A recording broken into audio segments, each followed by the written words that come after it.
Once upon a time, in a small village in ancient China, there lived a boy named Li. Li was a kind-hearted boy, but he had a problem. He couldn't stop thinking about the bad things that had happened to him in the past.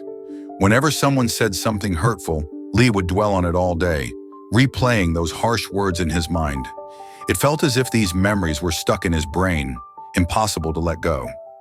Because he overthought so much, Li didn't have many friends and struggled to focus on his studies or chores at home. His mind was always busy with old memories, making it difficult for him to concentrate on anything else.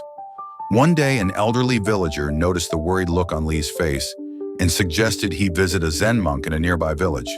The monk was known for helping people with their problems, and the villager believed he could help Li too. Taking the villager's advice, Li decided to seek out the Zen monk. He told the monk about his struggle with overthinking and how it was affecting his life. The monk listened patiently, nodding in understanding. Without a word, the monk stood up and disappeared into the monastery. Li sat nervously, wondering what the monk was doing. After a short while, the monk returned with a glass of water in his hand. "How heavy do you think this glass of water is?" he asked Li. Li thought for a moment and replied, "Not very heavy." The monk nodded. "And if I hold this glass for an hour, what will happen?" "It will start to feel heavier," Li answered. The monk smiled. "And if I hold it all day?" "Your arm would begin to ache," Li replied. "Exactly," said the monk. "But did the weight of the glass change over time?" "No, it stayed the same," Li replied.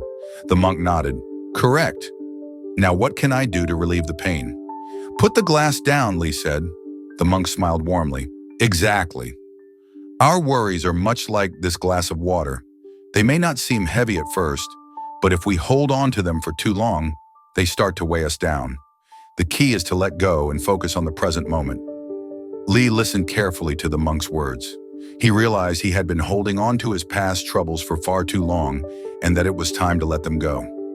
From that day on, whenever he found himself overthinking, Li remembered the lesson of the glass of water. He learned to set aside his worries, and gradually he felt lighter and happier than ever before.